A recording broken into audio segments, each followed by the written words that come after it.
Yes, very very good morning everybody. Very very good morning.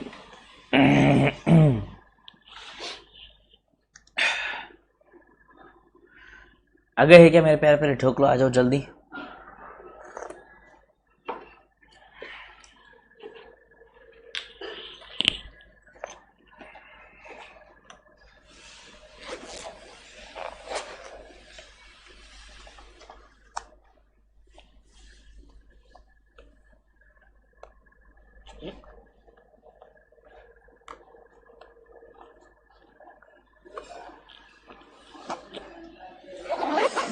Yes, बताओ मुझे कौन से इलेक्ट्रिशियन रखते हैं?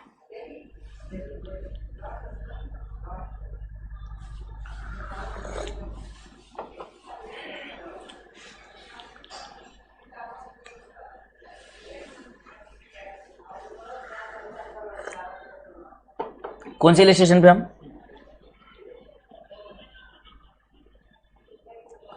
Is this electrician number 9?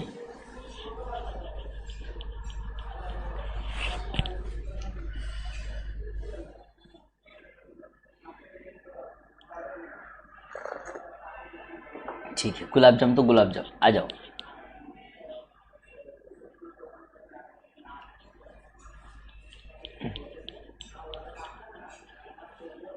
चलो लेट अस स्टार्ट.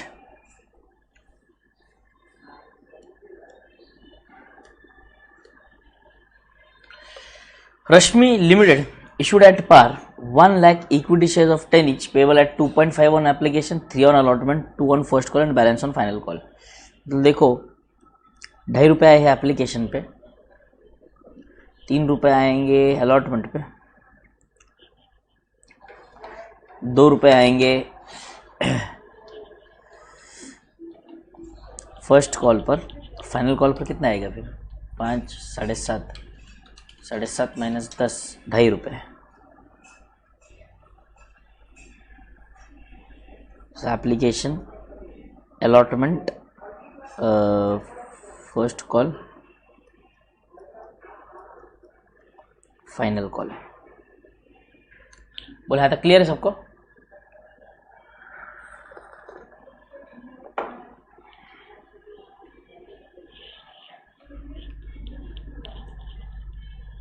जामुन लग रहा हूँ. ठीक है, बहुत बढ़िया. All the shares were fully subscribed.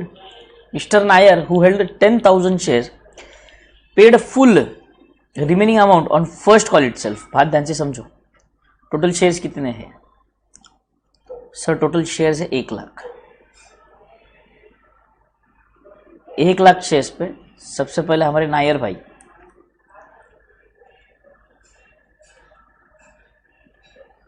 बराबर है, नायर भाई साहब के पास 10,000 शेयर्स है. Paid full remaining amount on first call itself. First call पे ही उन्होंने पूरा पे कर दिया. तो बात ध्यान से समझो.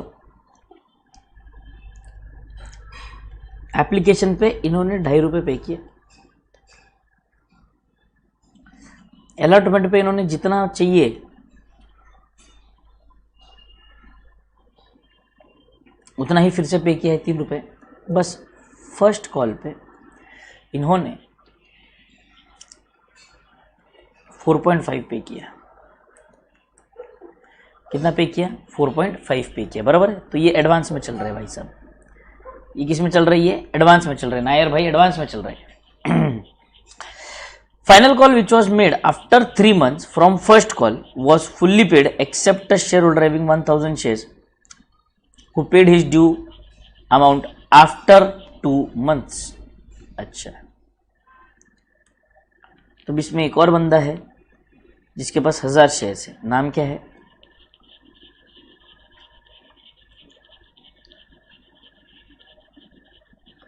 Accept a share holder. ठीक है, शेयर होल्डर 1000. भाई साहब ने एप्लीकेशन का पैसा दिया 2.5, अलॉटमेंट का पैसा दिया 3, फर्स्ट कॉल का पैसा दिया 2, final call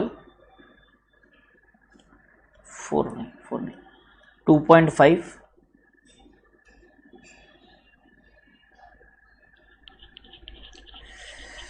Final call was made 3 months from the first call and was paid except for shareholder having 1000 shares who paid his due month after 2 months along with due. ठीक है, 2 months, तो यहां पर इन्होंने 2 months late कर दिया, तो यहां पर आ जाएगा कॉल्स इन अरियर वाला किस्सा, बराबर है।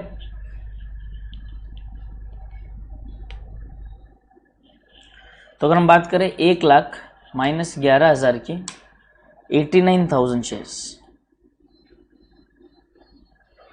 ये तो भाई साहब नॉर्मली आए हैं। एप्लीकेशन 2.5, अलॉटमेंट 3, फर्स्ट कॉल पे 2, फाइनल कॉल पे 2.5, ये पूरे रिसीव्ड है एज पर ड्यू डेट। बोलो बराबर है।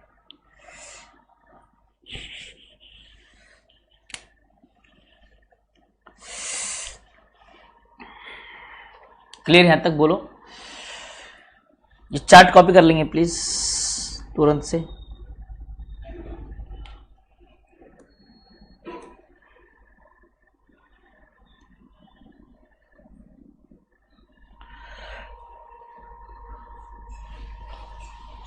कॉपीड,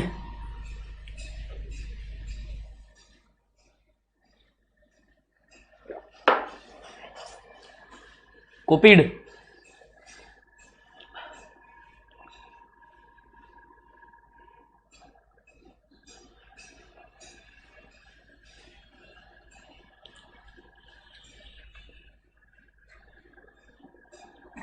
यस आ जाइए।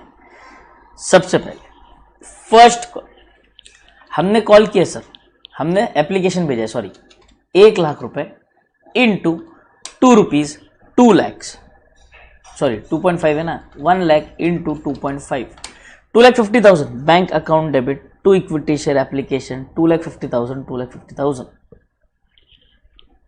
Bank account debit to equity share application 2,50,000, 2,50,000 कैसे आया सर? देखो 1 लाख शेयर्स इंटू 2.5 पर शेयर लिखा सबने, पक्का खुद कर लेंगे। कैसे कैसे? नहीं नहीं, इंपॉर्टेंट है, यहां पर देखना एक बार।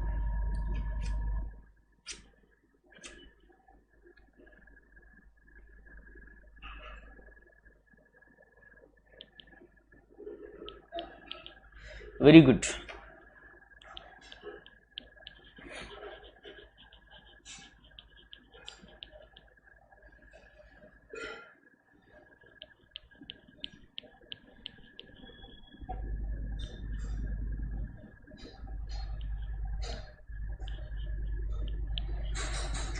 अब equity share application account debit to equity share capital 2,50,000, 2,50,000 चला गया सर। हाँ मुझे पता है शुभम, संयम रखो। Equity share allotment account debit to equity share capital, यहां पर भी कोई दिक्कत नहीं है, ये भी नॉर्मल है sir. Bank account debit to equity share allotment, ये भी नॉर्मल है सर, यहां तक कोई भी दिक्कत नहीं सर। दिक्कत स्टार्ट होगी फर्स्ट कॉल से, दिक्कत स्टार्ट होगी कब से? फर्स्ट कॉल से, बराबर।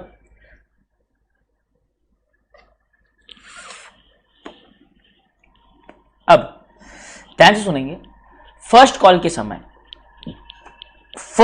समय 90,000 शेयर्स पर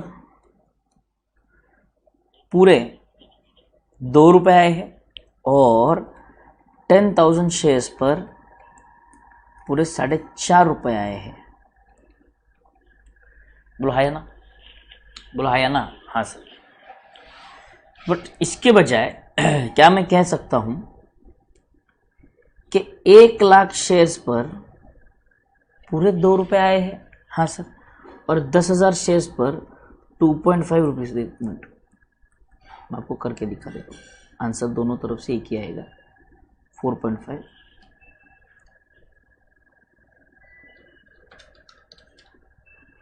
1,80,000, 10,000 इंटू 4.5 45,000, बराबर। इसका टोटल देखो कितना आता है। Is it 2,25,000? Yes sir. See another method.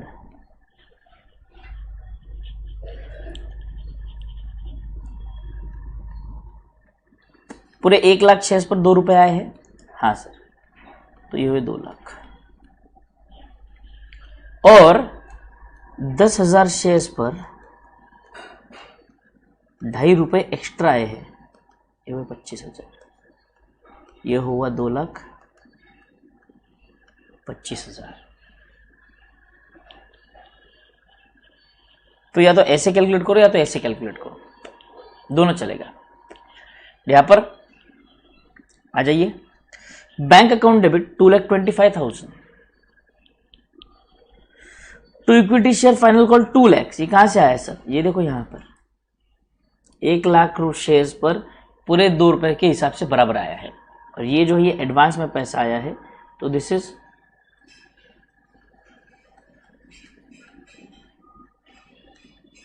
Calls in advance.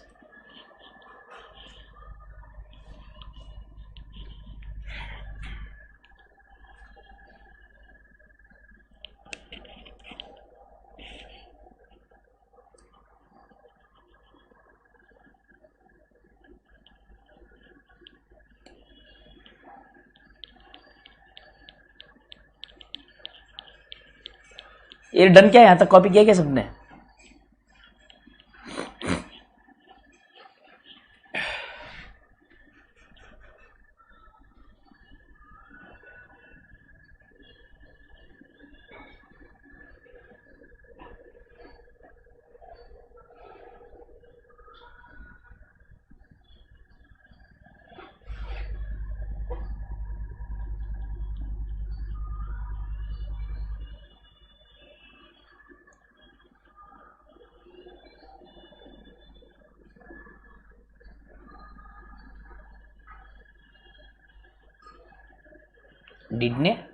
डिडने क्या रहता है?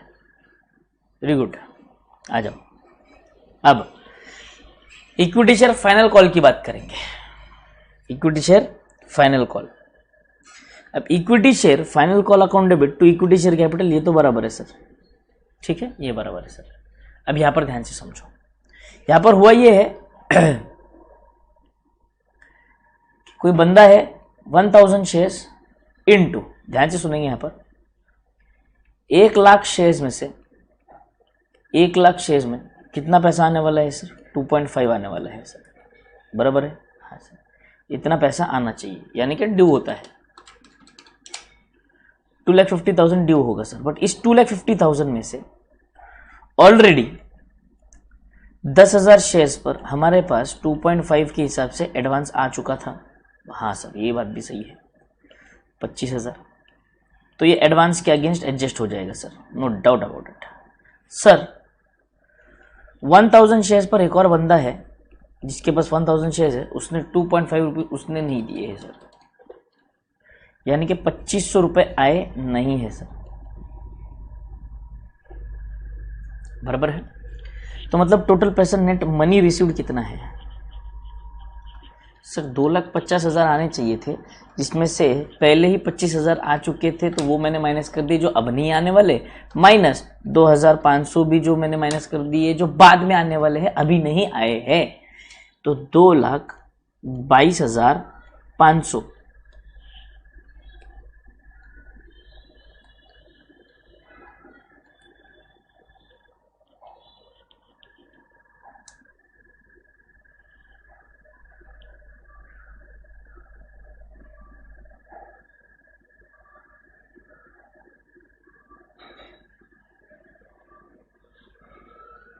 बोलो डन।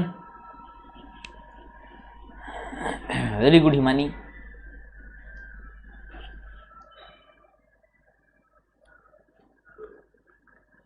हाँ, सिर्फ फाइनल कॉल मनी पे नहीं किया शुभम, मिस्टर शेयर होल्डर ने।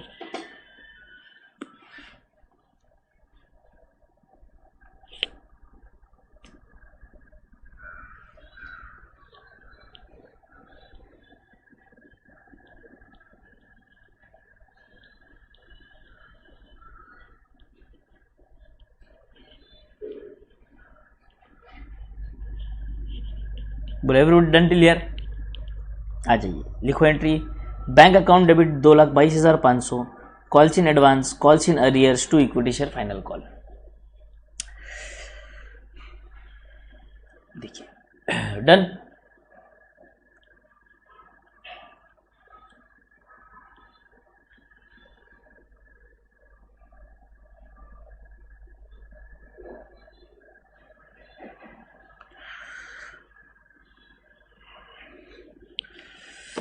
सर कॉल्स इन एडवांस जो होता है ना, उसके ऊपर इंटरेस्ट 12% से मिलता है, बट कितने पीरियड के लिए मिलेगा, ध्यान से सुनो।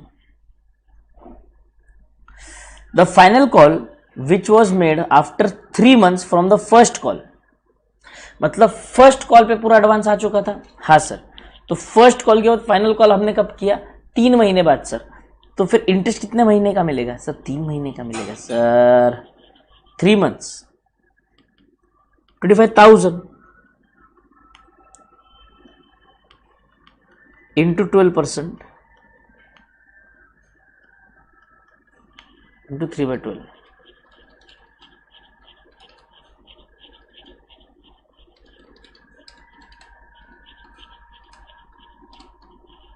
₹750। Very good Himani.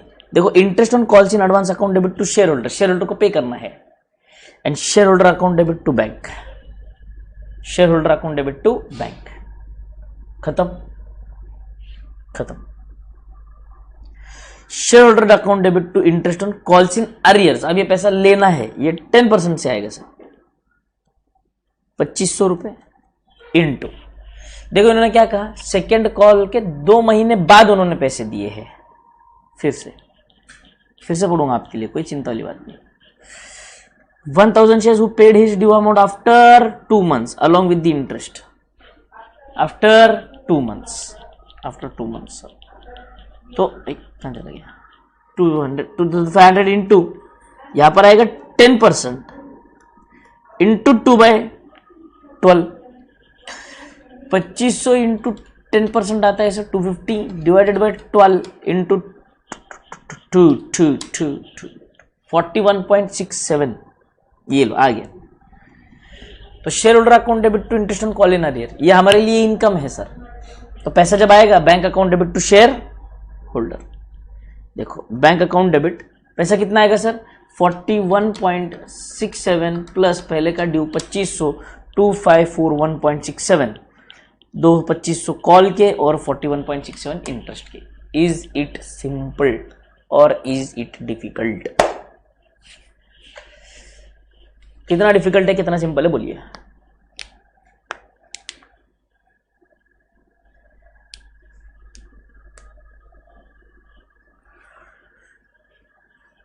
सिंपल है या डिफिकल्ट है, सिंपल है या डिफिकल्ट है, सिंपल है या डिफिकल्ट है, बोलो जल्दी, सिंपल या डिफिकल्ट, सिंपल या difficult,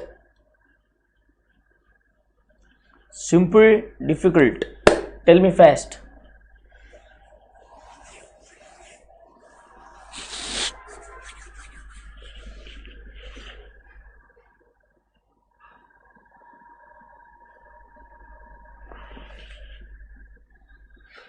very good, very good, very very good, बहुत बढ़िया।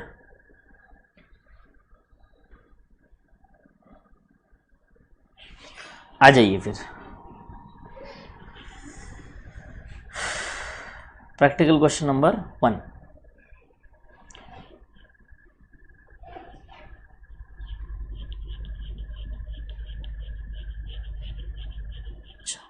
अनमोल मिक्स इमोशंस के साथ चल रहे हैं।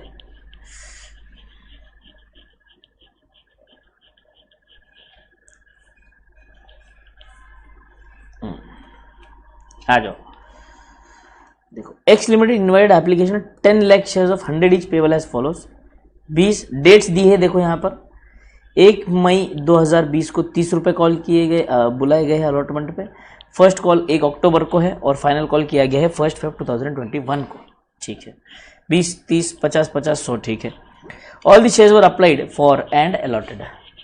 A shareholder holding 20,000 shares paid the whole of the amount due along with the allotment। ओह भाई साहब, कितने शेयर होल्डर्स का, 20,000 का, तो 10 लाख में से 9,80,000 और 20,000 बराबर है। Journalize the transaction assuming all sums due were received. Interest was paid to the shareholder concerned on 1st Feb 2021. अरे बाप रे,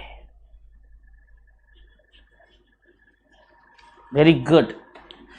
ठीक है अनमोल, ध्यान से समझेंगे। यहां पर एप्लीकेशन पे पैसा सही से आ रहा है क्या सर?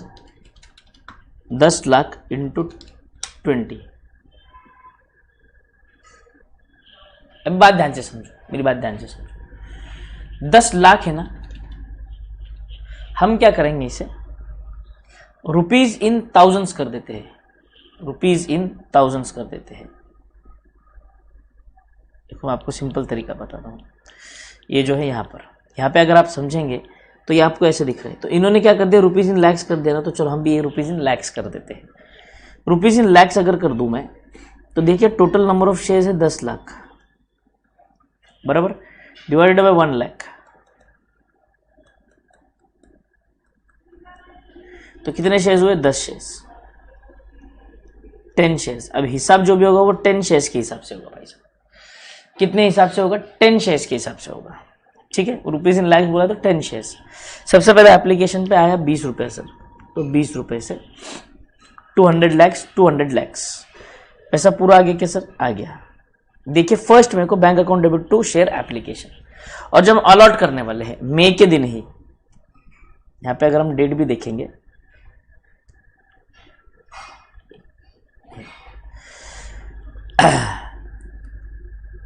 ये अलॉटमेंट 30 तारीख को कर रहे हैं, बराबर है।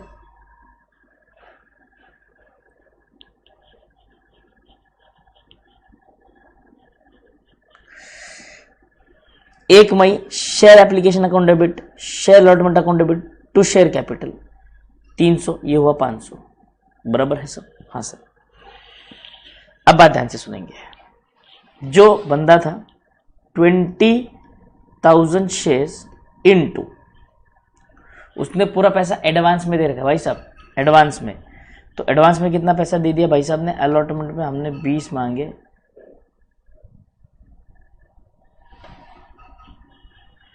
30, 30, 20, 20, 30, 30, 20। तो यहाँ पर भाई साहब ने पूरे पैसे दे दिए, 60, 80 रुपये दे दिए। तो क्या मैं कह सकता हूँ, यहाँ पर देखो ध्यान से,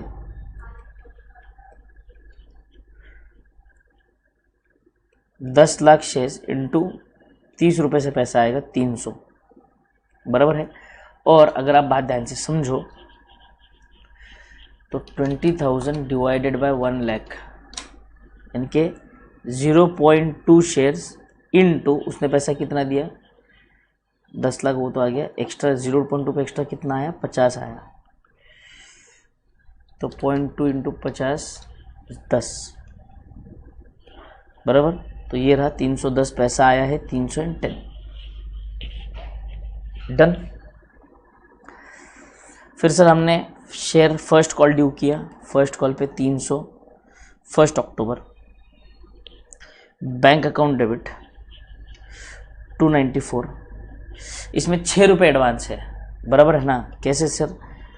0.2 इंटू 3 इंटू 30, फर्स्ट कॉल पे ड्यू था 30, तो 30 इंटू 0.2 अगर आप करते हो तो 6 रुपये। 294 में से 6 आ चुके हैं, 300 आने चाहिए थे। सेम वेज फाइनल कॉल 200 रुपये कॉल कर लिया आपने, 4 रुपये आ चुके हैं, 196 अभी आएंगे, 4 खत्म, बराबर। बात ये है इंटरेस्ट कैलकुलेशन की, पीरियड फॉर इंटरेस्ट कैलकुलेशन। ध्यान से देखेंगे, हमने एडवांस में पैसा कब दिया सर? बाकी तो सिंपल है सर। हमने एडवांस में पैसा कब दिया सर? हमने पैसा दिया है सर 1 मई को। पेमेंट कब हुई है सर? 1 फेब को। बोला है ना?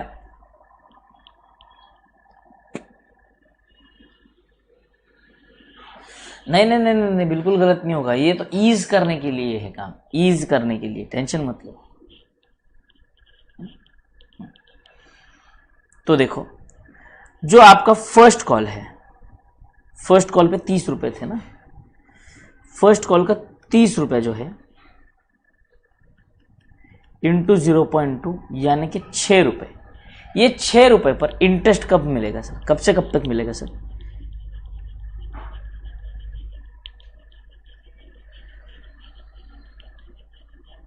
इस पर मिलेगा 1 मई टू 30 सितंबर, 1 मई टू 30 सितंबर, और 20 इंटू 0.2 इक्वल टू 4 रुपये पे इंटरेस्ट मिलेगा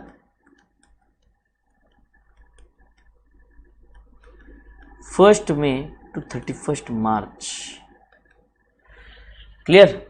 तो देखो ध्यान से, यहाँ पर 6 रुपये पे इंटरेस्ट कॉल इन एडवांस से 12% से आएगा, तो मई, जून, जुलाई, अगस्त, सितंबर, यहाँ पे 5 मंथ्स, और यहाँ पर 4 रुपये के लिए मई, जून, जुलाई, अगस्त, सितंबर, अक्टूबर, नवंबर, दिसंबर, जैन, फेब, 11 मंथ्स। 6 रुपये into 12% divided by 12 into 5, 0.3,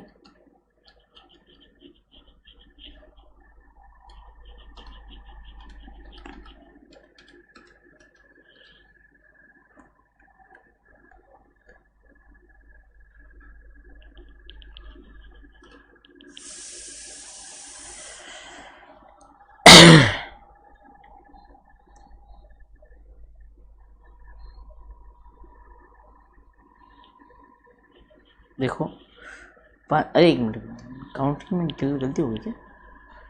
1 May, June, July, August, September, October, November, December, O 1 Feb है ना, मैं मार्च क्यों चला गया वहाँ पे, सॉरी सॉरी सॉरी। 1 फेब के पहले मार्च थोड़ी ना आता है, 31 जान आता है 31 जान, सॉरी 31 जान। तो 4 इंटू, ये कितना हो जाएंगे 9 months, 4 into 12% divided by 12 into 9.36, 0.66।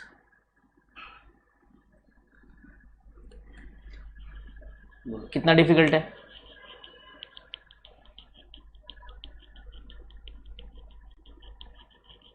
Done, very good, 66,000 answer आ चुका है। बहुत ही बढ़िया, बहुत ही उम्दा, बहुत ही अच्छा।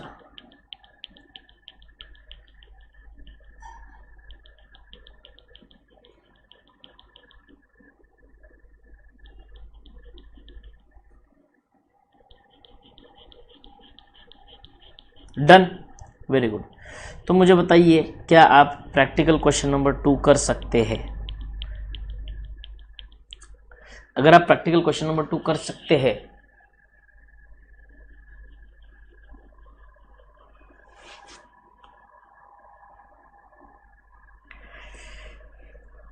जान को नहीं बुलाऊं, हिमानी गर्ग सर पॉइंट से कंफ्यूजन हो रहा है। ए देखो देखो देखो, मुझे पता है पॉइंट से कंफ्यूजन होता ही है। I can give you a better option. Instead 10 lakh shares है इंटू 20 रुपीज, तो ये क्रोर्स में चला जाता है।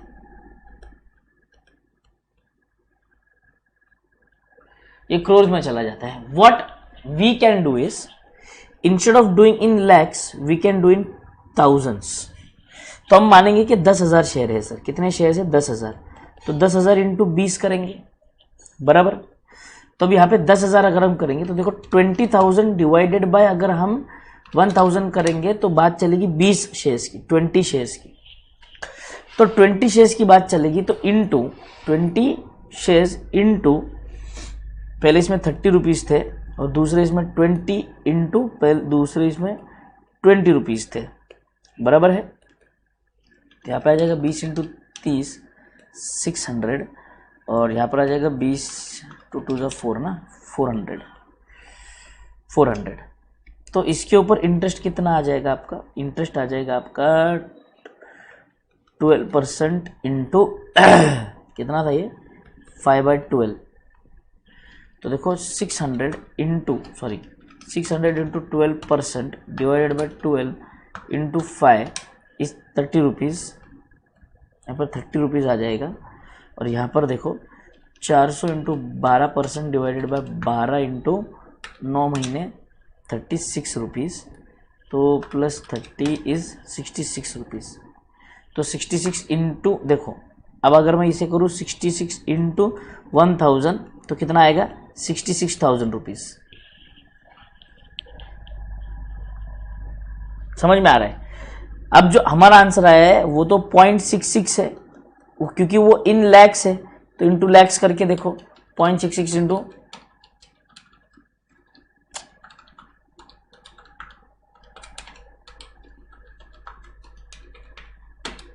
66,000 ही आंसर आएगा आपका।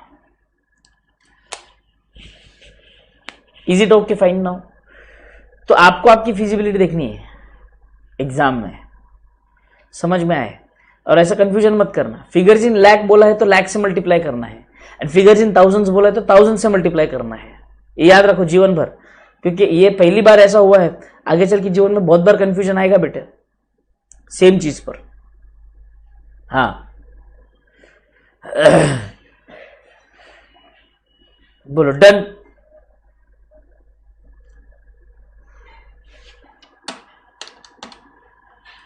Everybody done till here? चल बढ़िया।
डोकलू डन किया, चलो आ गया।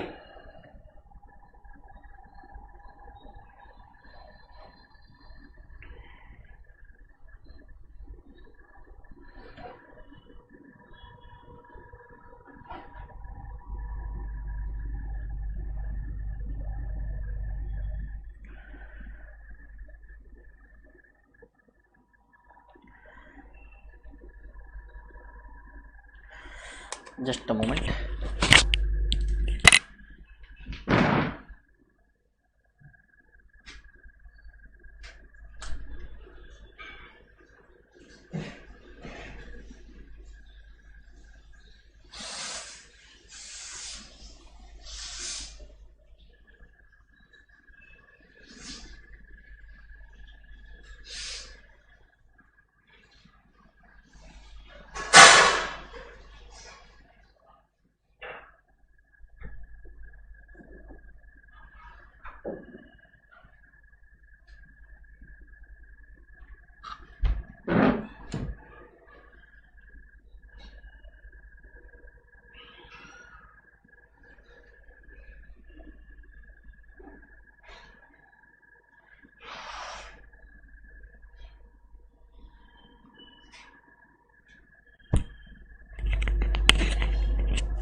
तो आइए भाई साहब देखते हैं डिबेंचर्स। चलो लेट अस अंडरस्टैंड। सबसे पहले डिबेंचर्स की बात समझो। डिबेंचर्स जो होते हैं that is an acknowledgement of debt बेटे। That's an acknowledgement of date.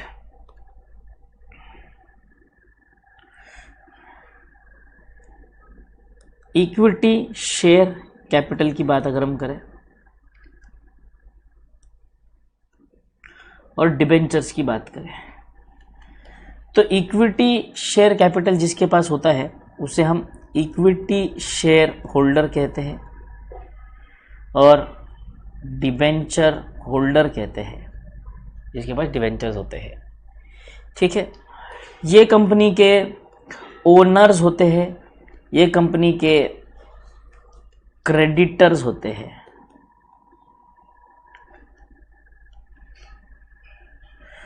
Owners की बात अगर हम करें, ध्यान से सुनेंगे,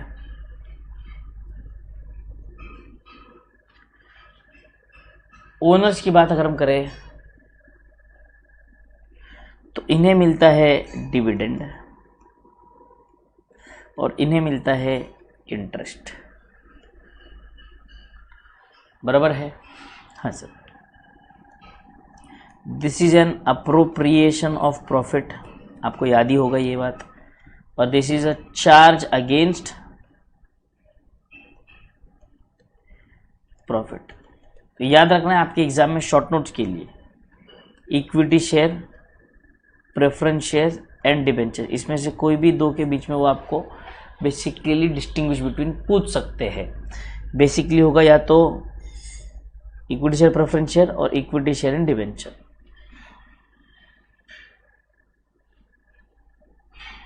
डन? Yes sir. अब देखिए डिबेंचर्स के बहुत से टाइप्स भी होते हैं, जैसे हमने प्रेफरेंस शेयर्स में टाइप्स देखे थे, CRCP+4 non, cumulative preference shares, redeemable preference shares, convertible preference shares and participatory preference shares. वैसे यहाँ पर डिबेंचर्स में भी कुछ टाइप्स है बेटा। तो देखो सबसे पहला डिबेंचर की अगर मैं बात करूँ on the basis of security, तो secure debentures and unsecure debentures. Secure debentures का मतलब होता है ये वो डिबेंचर्स है जिसके अगेंस्ट कोई सिक्योरिटी अवेलेबल होती है, जैसे आपका secured loan and unsecured loan होता है। तो यहाँ पे जब भी डिबेंचर इशू होंगे तब एक फ्लोटिंग चार्ज क्रिएट किया जाता है। क्या क्रिएट किया जाता है? चार्ज क्रिएट किया जाता है अगेंस्ट एन एसेट और अ floating charge against a current asset, a fixed charge और अ फ्लोटिंग चार्ज। यहाँ पे समझेंगे।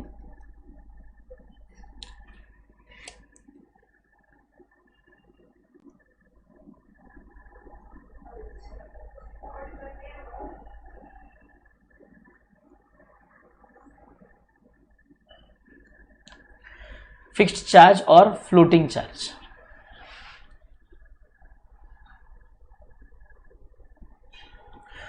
फिक्स्ड चार्ज यानी कि basically plant, machinery, building, motor vehicle, ये फिक्स्ड एसेट्स पर जो लगता है उसे हम कहते हैं फिक्स्ड चार्ज। डेटर्स पर या तो स्टॉक पर जो होता है उसे हम कहते हैं फ्लोटिंग चार्ज। ठीक है, वहां पर एसेट फिक्स नहीं होता है, एसेट चेंज होते रहते हैं इसीलिए। दूसरा अनसिक्योर्ड डिबेंचर्स यानी कि नो सिक्योरिटी, बराबर, and unsecured debentures are not allowed to be issued in India. Convertible debentures can be converted into equity shares और प्रेफरेंस शेयर्स, जैसे आपके कन्वर्टेबल प्रेफरेंस शेयर्स थे सेम वैसे। नॉन कन्वर्टेबल डिबेंचर्स मतलब to be redeemed in cash, redeemed in cash, बराबर है। Permanence, redeemable and irredeemable. Redeemable मतलब क्या? रिडीम आप कर सकते हो maximum 20 years, irredeemable after wind up, not allowed। ठीक है। Registered debentures, register of debenture holders में इनका नाम होना चाहिए। Bearer debentures, no name in register.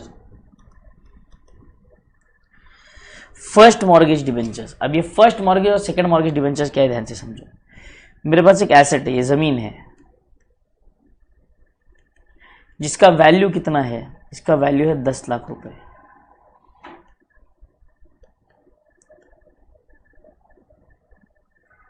कितना वैल्यू है 10 लाख रुपए, एसेट इज 10 लाख रुपीस, बराबर।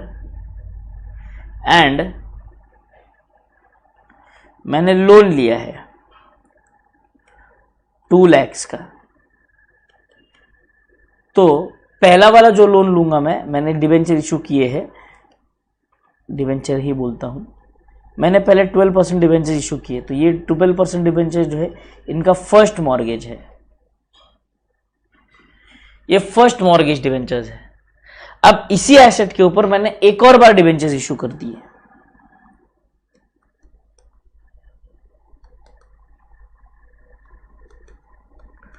एग्जांपल 1.5 लाख के, तो ये कौन से डिबेंचर्स हुए सर? ये हुए सेकंड मॉर्गेज डिबेंचर्स। बोलो समझ में आया यहां तक?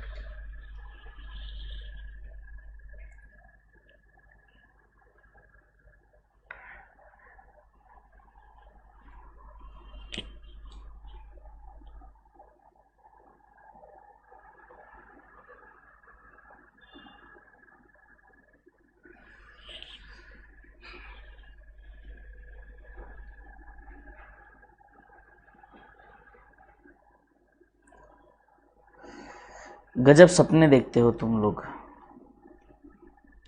जो कभी पूरे नहीं होने वाले। आगे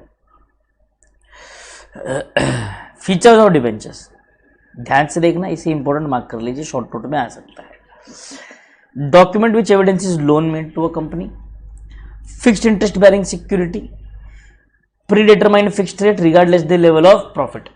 मतलब इसलिए तो कहा चार्ज अगेंस्ट प्रॉफिट है भाई साहब, चार्ज अगेंस्ट प्रॉफिट, मतलब आपको प्रॉफिट हो रहा है लॉस हो रहा है, हमको कुछ लेना देना नहीं, इंटरेस्ट पे करना पड़ेगा। Original sum is repaid at a specified future date और it is converted into shares and other debentures, और it may not create a charge on asset of a company as security. It can generally be bought और sold through the stock exchange at a price above और below its face value, above face value premium, below face value discount. Distinguish between debentures and shares, simple मिल गया आपको। Debentures के बाद देखो detail में इन्होंने कर ली यहां पर, जो हमने ऑलरेडी बात कर रखी है।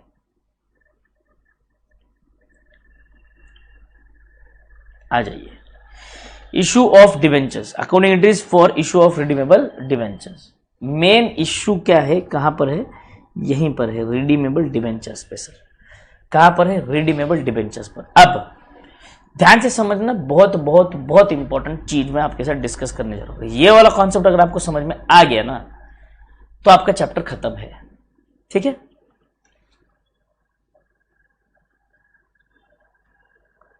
देखिए बेटा, बात अगर मैं आपके साथ करूं, number 1,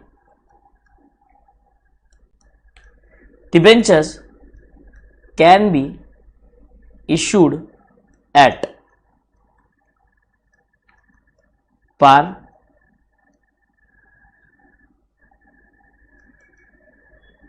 premium, discount. Par, premium and discount, बराबर है सर? हाँ sir. Number 2, now these debentures can be again redeemed at. अब रिडीम करते समय आपके पास फिर 3 ऑप्शन है, पार, प्रीमियम, डिस्काउंट। बोले यहां तक क्लियर? बोले यहां तक क्लियर? पार, प्रीमियम, डिस्काउंट सर, यस। अब दिक्कत ये नहीं है, दिक्कत क्या है ध्यान से समझेंगे हम लोग। अब यहां पर समझने की कोशिश करो, इशूड एट। अब ऐसा हो सकता है ना कि शेयर्स हमने पार पे इशू किए हैं, बट रिडीम पार पे हो सकता है। देखो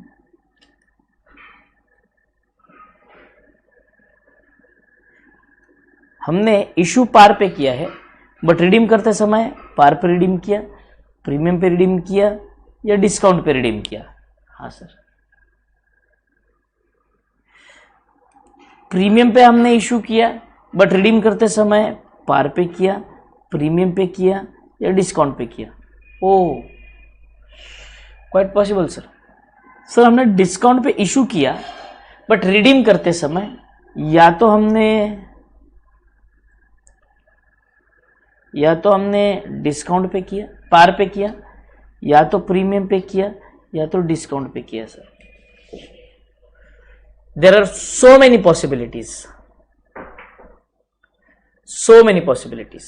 बराबर है? हाँ सर। तो इसमें समझने वाली बात क्या है, कहां पर हमें प्रॉफिट हो रहा है, कहां पर हमें लॉस हो रहा है, ये समझेंगे हम लोग। ठीक है, नंबर 1, कहां पे हमें प्रॉफिट हो रहा है, कहां पर हमें लॉस हो रहा है, ये समझने की कोशिश करो। Number 1, issued at par, no profit, no loss.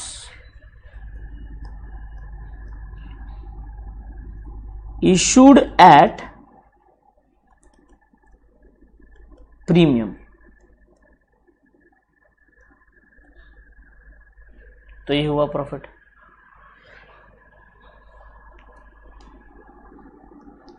Issued at premium हुआ प्रॉफिट।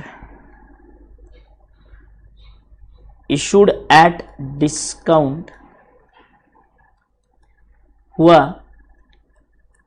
लॉस, बराबर है?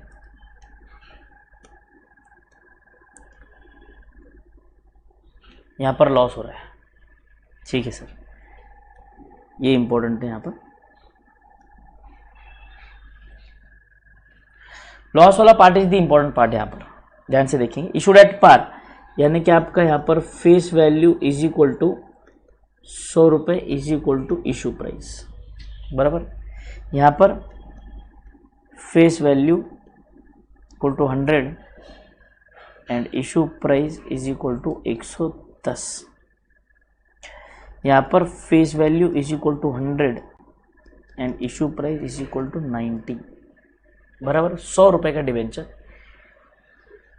100 रुपए का डिवेंचर, आप 100 रुपए के डिवेंचर को आप 90 रुपए में इशू कर रहे हैं, मतलब 100 का माल 90 में दे रहे हो, तो आपका नुकसान है सर। हाँ सर, यहाँ तक क्लियर है सबको?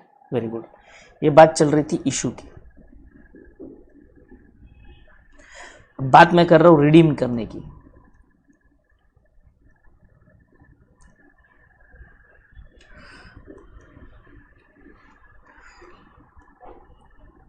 क्या हो सकता है sir? Redeemed at par,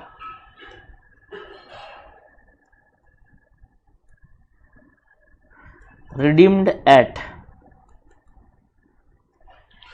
premium,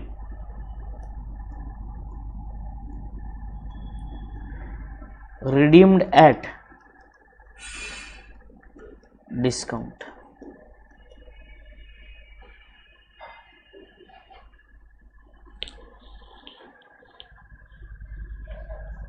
ठीक है, पार पे अगर हम रिडीम कर रहे हैं sir,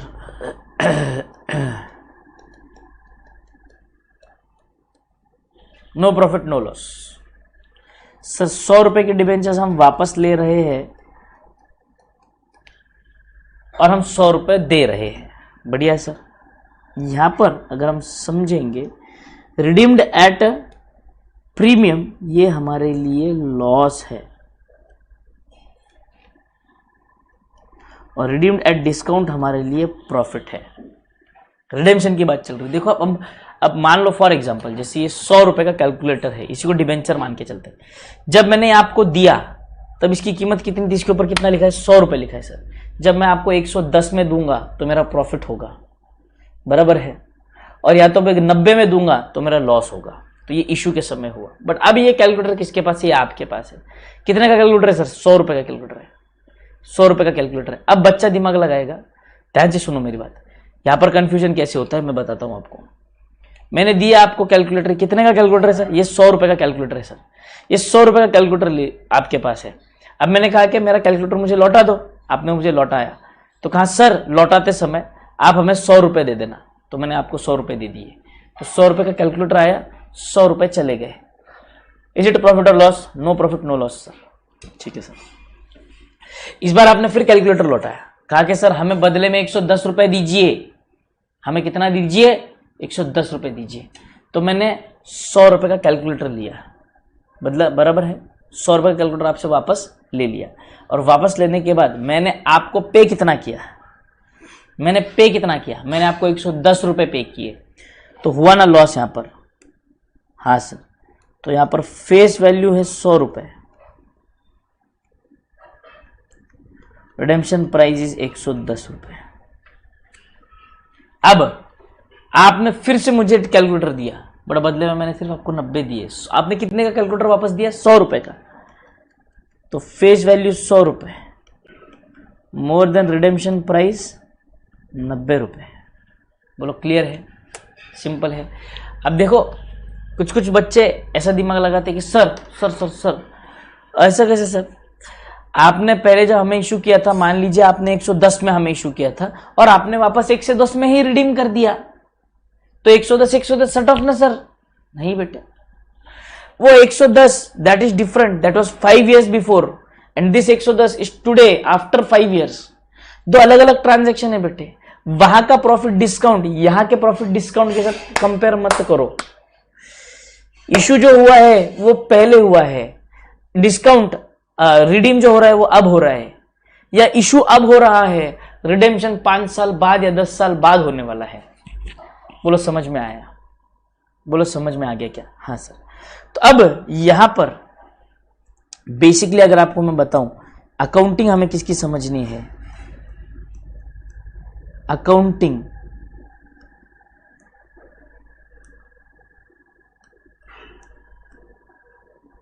of losses. Accounting of what? Losses. कहां लॉसेस है सर? ये वाले जो लॉसेस है,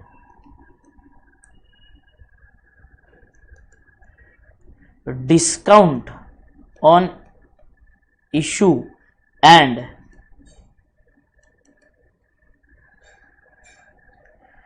premium on redemption. Discount on issue and premium on redemption.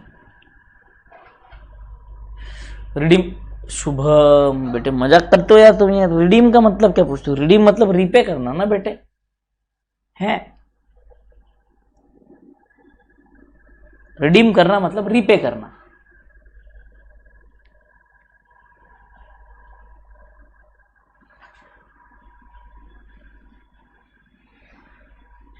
Repayment of loan, बराबर है हिमानी आपका? सही बात है। तो ये दो लॉस है बेटे, एंड दीज लॉसेस, ध्यान से समझेंगे, आर रिटर्न ऑफ और स्प्रेड और अमोर्टाइज्ड ओवर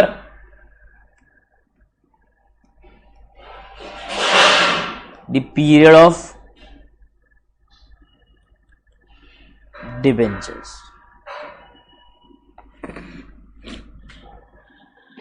जो ये लॉस है डिबेंचर्स के पीरियड के ऊपर पूरा बाइफरकेट कर दिया जाता है। Clear sir? क्यों? पहला, सर डिस्काउंट ऑन इश्यू तो चलो ठीक है सर, बट 5 साल बाद होने वाला लॉस हमें कैसे पता है सर आज? अरे पता है ना बेटे, देखो जब आप डिबेंचर इशू करते हो तब आपको सारे टर्म्स एंड कंडीशंस क्लियरली बताने पड़ते हैं कि सर आज हम जो डिबेंचर है 100 रुपए में इशू कर रहे हैं और 5 साल बाद हम 100 रुपए में ही रिडीम करेंगे, या 90 रुपए में रिडीम करेंगे, या 110 रुपए में रिडीम करेंगे। जो भी सिचुएशन हो, आप ऐसे अंधेरे में नहीं रख सकते डिबेंचर होल्डर्स को कि भाई 5 साल बाद देखेंगे परिस्थितियां कैसी है, उस हिसाब से मैं आपको पैसे लौटाऊंगा। ऐसे कौन इन्वेस्ट करेगा आपकी कंपनी में? कौन डिबेंचर्स, कौन लोन देगा आपको? नहीं देगा।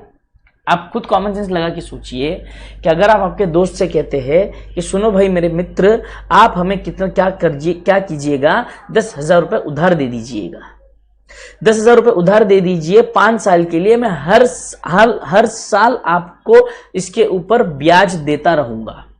बट 5 साल बाद जब 10,000 रुपए लौटाने की बात आएगी तब गारंटी नहीं है कि मैं 10,000 लौटाऊंगा या 5,000 लौटाऊंगा, या शायद पैसे ज्यादा हो तो 15,000 भी लौटा सकता हूं। Additional benefit. या तो ऐसे समय पे आपका मित्र आपके ऊपर भरोसा करेगा नहीं, वो कहेगा यार अब 5 साल बाद परिस्थितियां कैसी होगी कैसी नहीं मुझे नहीं पता, तुम किसी प्रकार की गारंटी नहीं दे रहे हो कि तुम मुझे पूरे 10,000 मेरे लौटाओगे। तुम कहते हो कि अगर नहीं होंगे तो मैं नहीं दूंगा, अगर पैसे होंगे तो मैं ज्यादा भी दूंगा। तो यहां पर प्रॉब्लम हो जाएगी ना, वो देने से मना कर देगा, इनकार कर देगा कि भाई साहब चलो ब्याज तो आ जाएगा बट मुद्दल जो मेरा मेन प्रिंसिपल अमाउंट है, मुद्दल वाला पैसा है वो आएगा ही नहीं। हाँ सर। तो दूसरी तरफ क्या होगा, अगर हम उसे ये हामी देते हैं कि भाई 5 साल बाद आपको आपके 10,000 रुपए मिल जाएंगे, बट 10,000 मैं वापस नहीं लौटाऊंगा, 10,000 के बजाय मैं आपको सिर्फ 9,000 लौटाऊंगा, उसके बदले में मैं आपको ज्यादा ब्याज दे दूंगा हर साल। तो ब्याज अभी दे ही रहा हूं मैं ज्यादा आपको, तो 5 साल बाद या 10 साल बाद 10,000 के बजाय मैं आपको 9,000 लौटाऊंगा। तो शायद वो हिसाब लगा ले कि चलो इतना इतना ब्याज बन रहा है भाई, चलो वहां पर सिर्फ 1,000 कम पड़ रहा है, चलो ठीक है ब्याज में कमाई हो ही रही है, चलो ठीक है। समझ में आ रहा है आपको? तो आपका वो प्री डिटरमाइंड होता है, जैसे क्वेश्चन में हमको पहले ही बताया गया था, each and everything, rate of interest, the period of debentures, the interest payment dates और interest payment installments, redemption amount, everything is pre determined before the issue of debentures to public. सब कुछ pre determined होता है। सीधी बात है, समझ में आ गया सबको?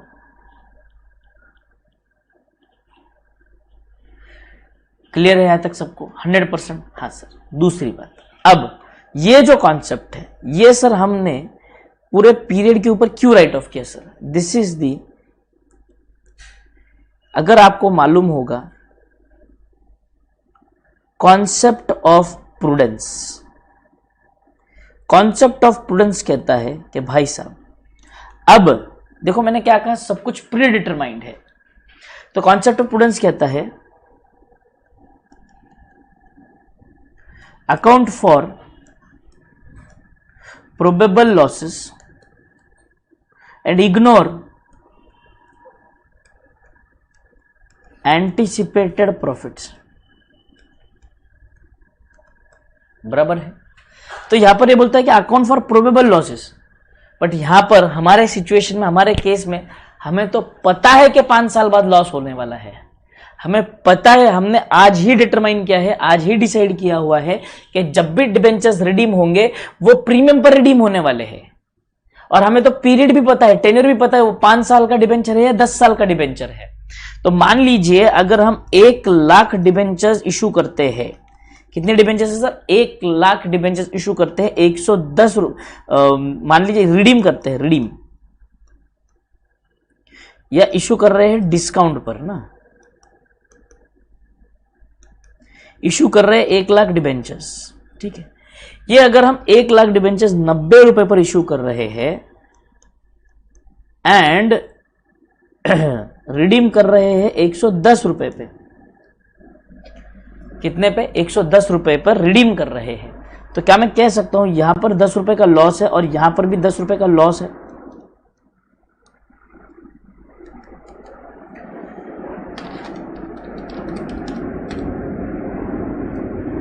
यहां पर 10 लाख रुपए का लॉस है सर? हाँ सर। और यहां पर भी 10 लाख रुपए का लॉस है sir?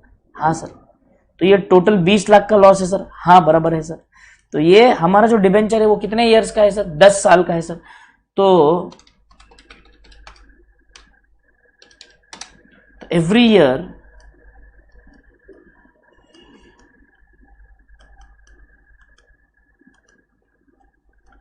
$2 lakhs is written off in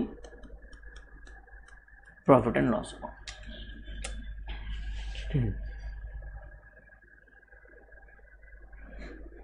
बराबर है, क्योंकि डिबेंचर का पीरियड 10 साल है, 10 साल पे बाइफरकेट किया गया। तो अब ये बात ध्यान से समझने की कोशिश करो हमें, ये जो हमने बाइफरकेट किया, कंसेप्ट ऑफ प्रूडेंस ने कहा, इसीलिए हमने क्या कर लिया, इसे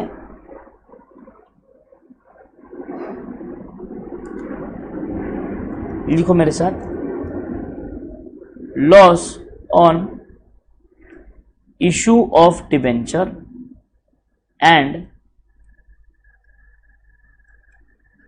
redemption and premium on redemption are losses to be recorded at the time of issue itself. समझ में आ रहा है? तो issue on discount, discount on issue of shares तो हमें डिबेंचर्स पता चलेगा ही चलेगा, बट जो 5 साल बाद या 10 साल बाद जो प्रीमियम देने वाले उस लॉस को भी हमें आज ही रिकॉर्ड करना है due to concept of prudence, also called as conservatism.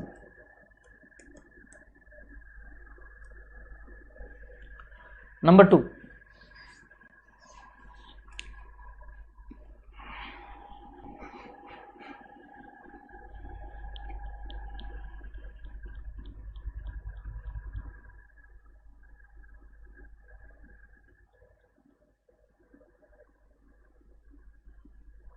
everybody done till here?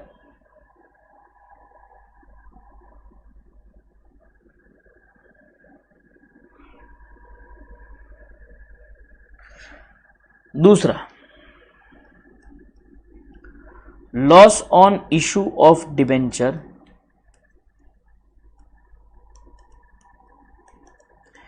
is written off in appropriate proportion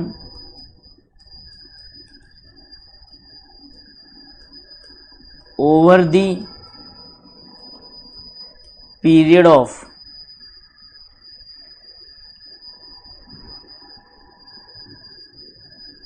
life of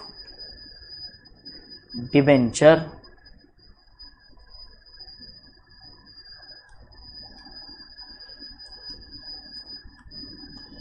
due to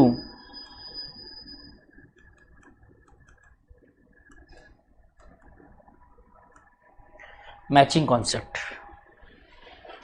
matching concept बोलता है हर पीरियड का जितना एक्सपेंस होता है उतना ही एक्सपेंस रिकॉर्ड करो. तो भाई साहब सीधे सीधे जैसे अपने एग्जाम्पल में 20 लाख रुपए का जो लॉस हम बेयर कर रहे हैं वो डिबेंचर्स की वजह से, और डिबेंचर्स 10 साल के हैं तो 20 लाख को 10 साल पे बाइफरकेट करो ना. बोलो समझ आया? ढोक लो.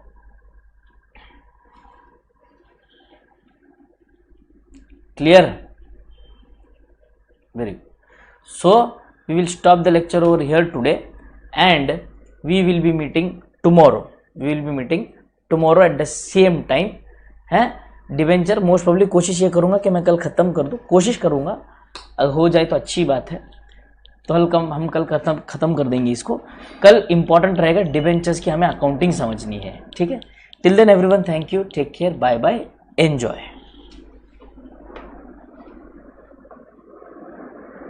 And mad people start studying. Time बहुत कम है हमारे पास. देखिए आपको बता दूं फिर भी 30, 21, you have only 34 days left.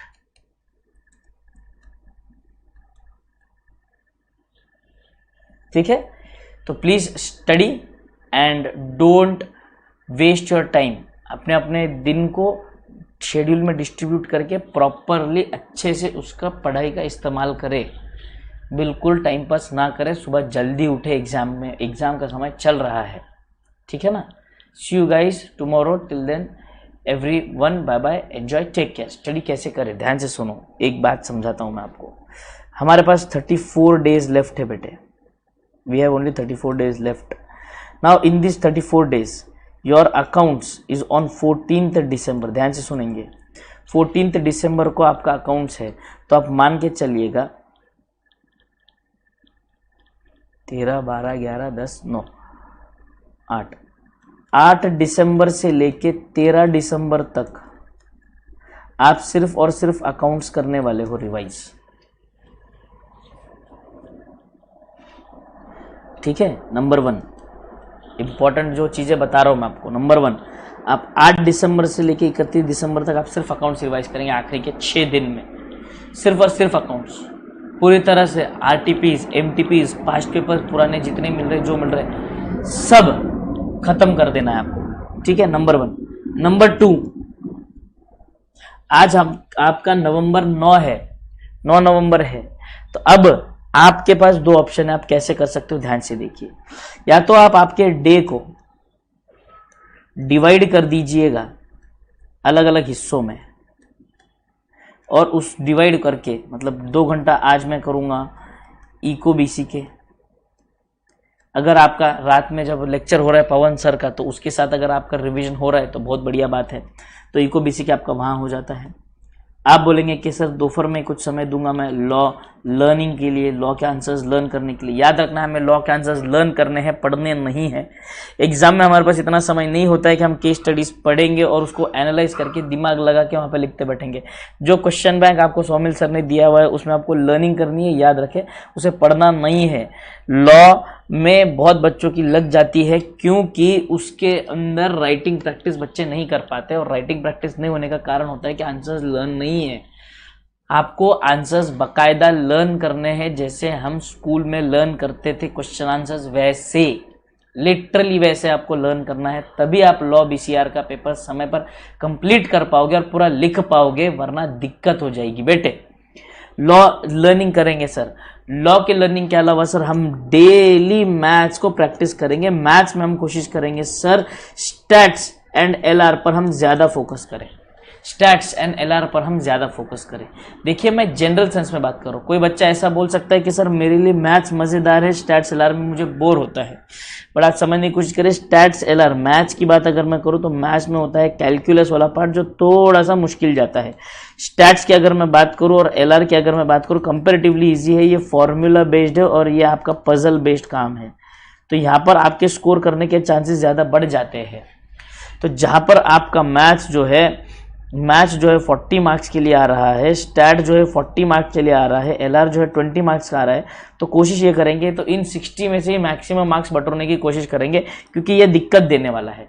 बहुत से बच्चों के साथ पर्सनली मेरी बात हो रही है, तो बच्चे बोलते हैं कि सर पास्ट पेपर्स या एमटीपी भी अगर हम देखते हैं मैथ्स का तो कॉन्फिडेंस नहीं आता है। वो आने वाला ही नहीं है बेटे, वो आएगा ही नहीं। इसीलिए मैं कह रहा हूं कहीं कहीं पर instead of working hard we need to work smart, instead of working hard we need to work smart. Hard work ही हर जगह पर काम आएगा ऐसा नहीं है, स्मार्ट वर्क भी जरूरी होता है। तो ऐसे जगह पर हम क्या करेंगे, मैथ्स पे फोकस, ऐसा नहीं है कि मैथ्स को पूरी तरह नजरअंदाज कर देंगे, बट हम कोशिश करेंगे स्टैट्स पे और एलआर पर ज्यादा फोकस करने की, ज्यादा मैक्सिमम मार्क्स वहां से बटोरने की कोशिश करेंगे। समझ में आ रहा है सबको? ये हुई मैथ्स और स्टैट्स की बात। इको बीसी के लिए पवन सर के जो रात में जो रिवीजन लेक्चर्स ले रहे हैं सर, मेरे ख्याल से वो मोर देन इनफ है। जो क्वेश्चन बैंक वगैरह भी उन्होंने आपको प्रोवाइड किया, मोर देन इनफ, बहुत ज्यादा है। लॉ के लिए भी आपको सौमिल सर ने क्वेश्चन बैंक प्रोवाइड कर रखी है, तो उस क्वेश्चन बैंक की भी अगर आप बात करेंगे, लर्न कर लेंगे तो बहुत अच्छी बात हो जाएगी। आपको बस इतना याद रखना है, लॉ में भी आपको लर्निंग ही करनी है बेटे। क्या करना है? लर्निंग ही करना है। लॉ समझ में आ रहा है सबको? तो लॉ को भी पूरा लर्न करना है, याद रखना है, इसमें लर्निंग रहेगा। Maths, stats and LR.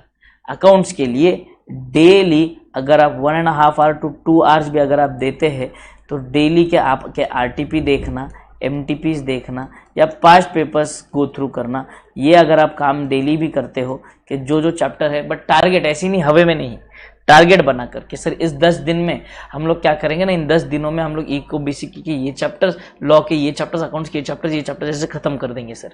तो ये मान के चलिए कि आपके अगर 14 दिन 34 थे ना, 34 डेज में से तो आपके माइनस कर दूंगा मैं बाकी 6 दिन जिसमें आप सिर्फ अकाउंट्स पढ़ने वाले हो, तो बचेगा सिर्फ 28 दिन। इन 28 दिनों में आपको कम से कम, बात समझिए, अकाउंट्स का 1 रिवीजन, अदर सब्जेक्ट्स के 2 रिवीजन कंप्लीट करने हैं, याद रखिए। क्योंकि अकाउंट्स हम आखिरी के 6 दिन में एक और बार करने वाले, तो उसका 1 रिवीजन तो वहां पर हो जाएगा बेटे। 6 दिन या कोई 5 दिन चाहिए तो 5 दिन में भी रख सकता है, कोई दिक्कत नहीं है। बट हमारा ये टारगेट रहेगा इन 28 डेज में ये किस्सा होना ही चाहिए। हिमानी प्रैक्टिकल क्वेश्चंस के साथ थियरी भी, जब मैं अकाउंट्स की बात करूँ तो बेटे सब कुछ आ गया उसके अंदर, हर चैप्टर की थियरी भी आ गई आपको। अच्छा थियरी के लिए भी आप एक बात ध्यान से समझिए, आरटीपी एमटीपी और पास्ट पेपर्स जितने पुराने उठा के आप करते हो उतने उतने आपके लिए फायदेमंद रहेंगे, आपके लिए उतना आपके लिए क्या कहते हैं, सारे के सारे आपके लिए इजी रहेगा आपके लिए। उतने थियरी क्वेश्चन भी आप करके जाएंगे तो आपके लिए काफी हो जाएगा बेटा, ठीक है। बोलिए डन है यहां तक, क्लियर है यहां तक, आई होप। हाँ बस अब जो बचे कुछ दिन है बेटे, इसमें number 1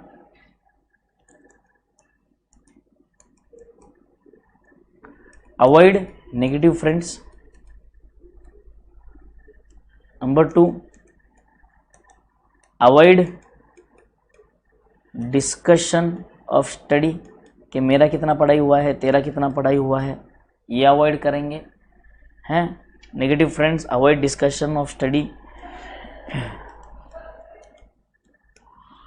avoid fast food,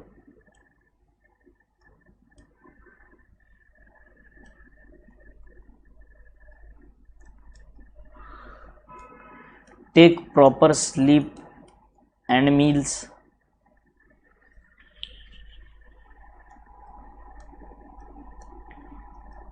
be focused on your goal, as simple as that।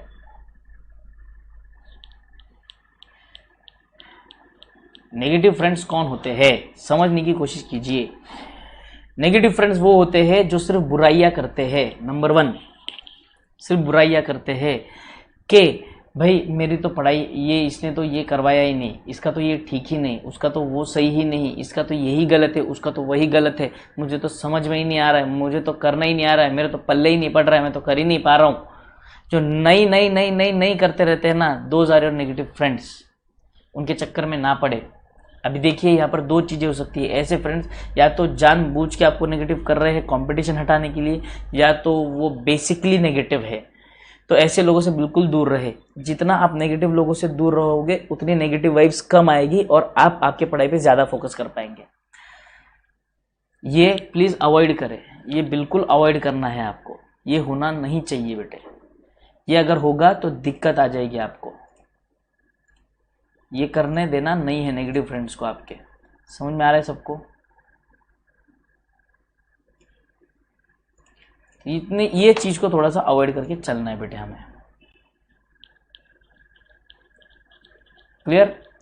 तो ऐसे दोस्तों से दूर रहो, आपस में भी डिस्कशन, चाहे अच्छे दोस्त भी होंगे तब भी आप आपस का डिस्कशन मत करना, कि आपस के डिस्कशन में ये नहीं करो। या तो आप ऐसे दोस्त कर लो कुछ समय के लिए टाइम पास करने के लिए, जिसका आपके पढ़ाई के साथ या सीए के कोर्सेज के साथ कोई साइंस वाला दोस्त पकड़ लो, या कोई और छोटे बच्चे दोस्त पकड़ लो। मैं तो अपने समय में जब हम almost at the age of 20-22 ऐसे हम पढ़ रहे थे, क्योंकि पढ़ाई करने में लेट हुआ था, तो हमारे यहाँ पे जो छोटे छोटे बच्चे जमा होते थे बाहर क्रिकेट खेलने के लिए, तो हम लोग उनके साथ क्रिकेट खेल लिया करते थे, मन बहल जाता था, और उनके साथ कोई डिस्कशन भी नहीं करना कि अकाउंट्स का पढ़ाई कितना हुआ है, टैक्स का कितना हुआ है, तो मज़े भी आ जाते थे, टाइम पास भी हो जाता था, बचपन की आदत ताज़ा हो जाती थी और हम भी फ्रेश हो जाते थे ब्रेक के लिए। क्लियर है सबको? यस। तो avoid all this thing, please keep this things in mind, please be focused and keep on revising as many times as you can. जितनी बार हो सकता है उतनी बार आप रिवाइज कीजिए, ठीक है?